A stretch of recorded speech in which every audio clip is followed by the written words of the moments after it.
Hello and welcome guys, we are back into Honkai Star Rail, and today there's not a whole lot that's, too interesting or there's too much update to my account. I didn't really go for like Yao Guang or Sparksy, so there isn't anything new to showcase there, but I did go for a rerun. Surprise, I went for another rerun, who would have thought? I went for Evernight. The reason why I went for Evernight is because I got E1 Cyrene.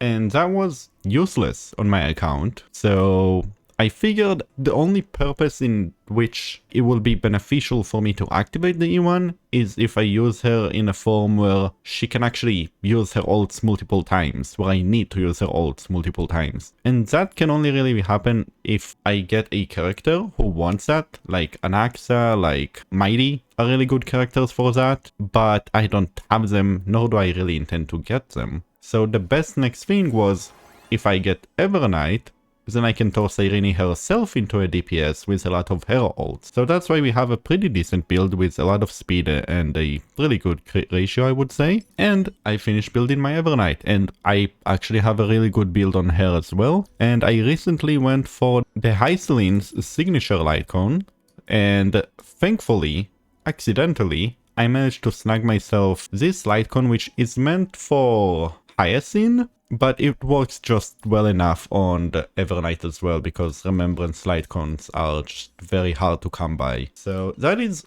relatively good for me, and I figure I may as well showcase it, and I'll showcase it in the fun way, which would be pure fiction. So let's get right into it. I already obviously got ADK clear. I think I got that with my break team. I think was enough to do that.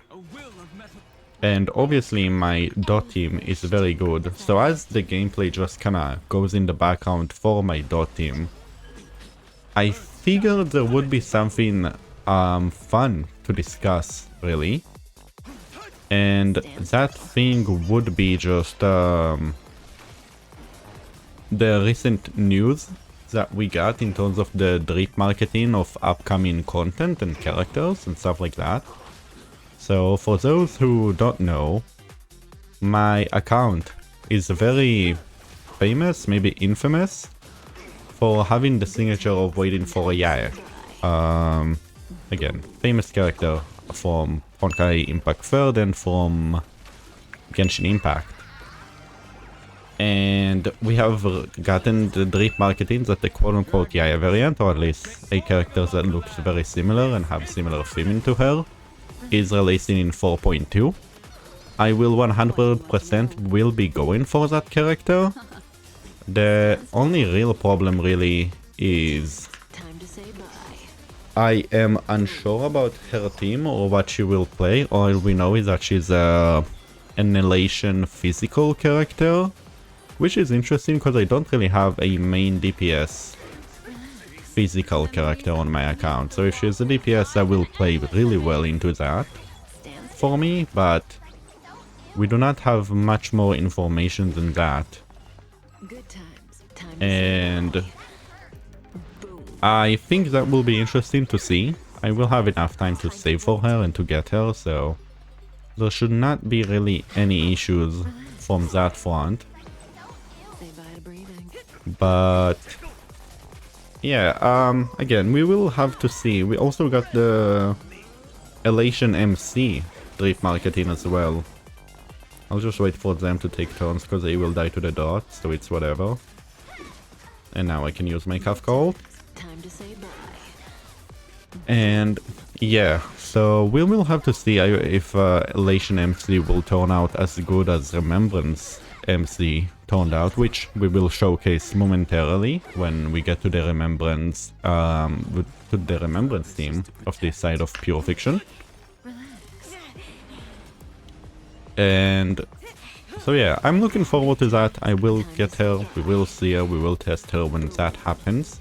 Other than that, the really big thing that was announced as well was the release of new Nova Flares.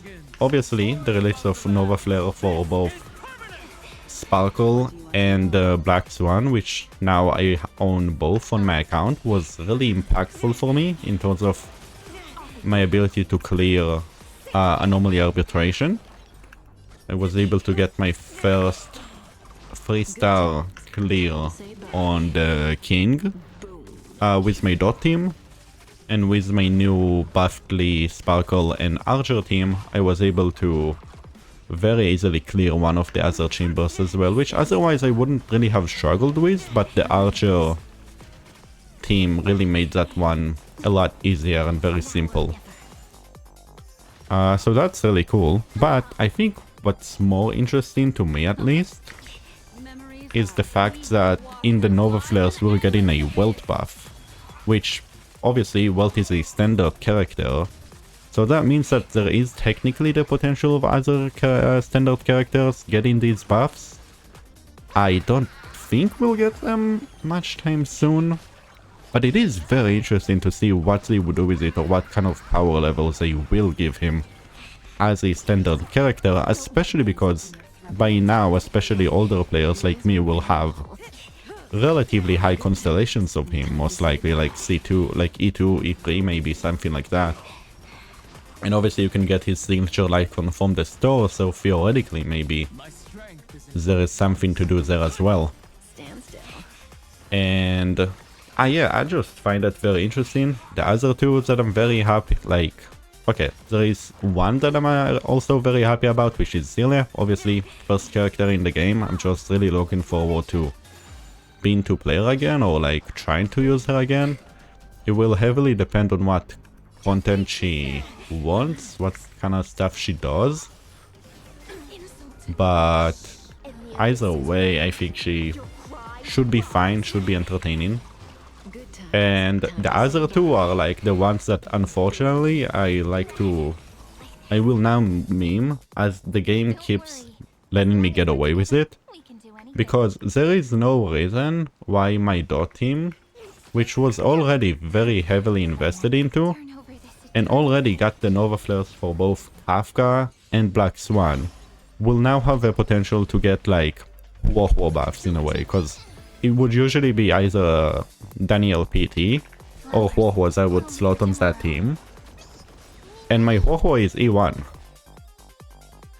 So if there is any chances of them for some reason like buffing Huohuo and making it so that her E1 is somehow even better, I will be very happy about that. And yeah, it's very interesting to me to see what direction that will go. And the other one is obviously Firefly, which I have recently acquired. And for Firefly, it's interesting in the sense of I really have to wonder. It's just, okay, to me it's really good in the sense of like I keep getting away with it because I just got Firefly Premium Team. And I'm getting rewarded with Firefly buffs, which she was already decent enough. There was definitely some content where she was struggling. If you were running her with any forms of sustain, then she was bad, straight up. So in that sense, I am rather happy about the buffs, because that means that she will have longer longevity than what I have initially assumed about her, as getting a rerun character. Holy damage. So yeah, and in a way, like if you're giving even more buffs to my dot team, I should have buffed MC. That's a misplay on my end. If you're giving a buff to my dot team and to my break team, which were already both of them very good, I can just kind of like get away with skipping a lot of content or skipping a lot of the new stuff that we will be getting. Since I will probably, again, unless your name is Anomaly Arbitration, I will likely have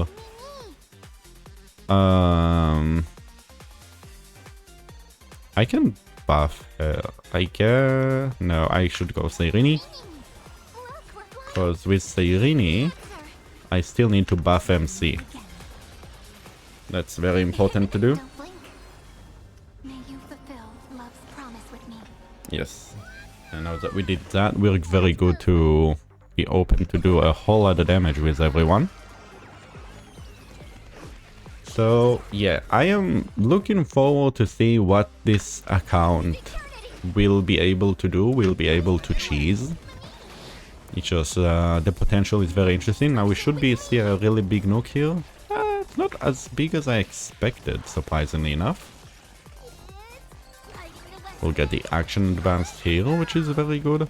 So yeah, I guess look forward to that potential content when everything releases for that. But for now, this is kind of a bit of a small update and a bit of just a fun showcase. I actually really like the concept of this team.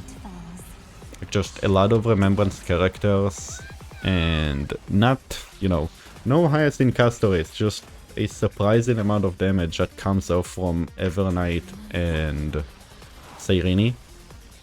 Like, you don't expect Cyrene to be able to output this much damage, you know. Like, I expect her to be good, but in this team with the pure fiction buffs, like the damage numbers that she can do is insane, right? We saw like 1 million from MC, we're seeing 1 million from Cyrene here, and now I'll go for an ult, and hopefully it's a double ult. It is a double ult, so we'll get 1 tick of million here. And this should be a really big one, the next one. Because that should be the buffed one. Hitting for 3.7 million. Yeah, that's the insane one. This is unfortunate, I'm getting attacked, but this team is HP scaling, so a lot of the characters just have a lot of extra HP running around that is very useful. Obviously my damage fall off should be a lot higher now. Yeah, I'm doing about half the damage that I was doing in the other stage, but that's fine.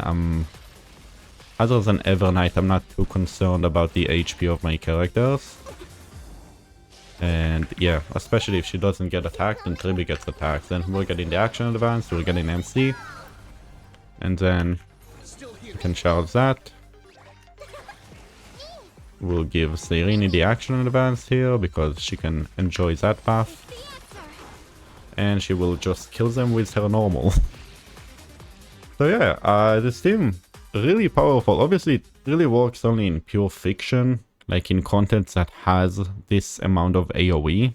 Again, we're looking at a relatively very heavily invested team. Like both of these teams, don't ever get disillusioned that like this is by any forms achievable. We have E1, S1 Hyacinth, we have E2, S1 Black Swan, our Kafka is E0, S0, our Daniel is E0, S0, but Cyrene is E1, and Tribi is E1 as well. So relatively for both halves, very heavily invested teams, very like powerful teams, specifically for this content as well. But yeah, that is kind of all I had to say. I just really wanted to showcase this team because the numbers, like when I look at Cyrene, especially when I originally pulled her for Aglaya, I didn't really think that she would offer too much in terms of her own personal DPS, right? But like with Tribi, with the pure fiction buffs, with MC and Evernight on the team, as you saw, the damage that Cyrene can reach is kind of insane. And I'm just very happy that she can do that. It is an option for her. Because again, like when you think of Cyrene, you mainly think of a support. So it's really fun when a support just can do randomly so much DPS. With that though, I don't have much to say for now. Obviously the big account update and recap will happen in the anniversary, so I guess around the same time that we will get in all of the buffs and all of the new characters that I talked about, we should get as well the big account update, the yearly account updates that they do, where I can go much more in depth into that. But for now, I hope you enjoyed this relatively fun, you know, short showcase of just my account, because I just found it fun as well. Like, I pulled Evernight just kind of like to make something out of my E1 Cyrene and to be able to actually do that and kind of like get like endgame content like results out of it. I think it's very fun. So yeah, I hope you enjoyed this video and I'll see you next time. Until then, bye!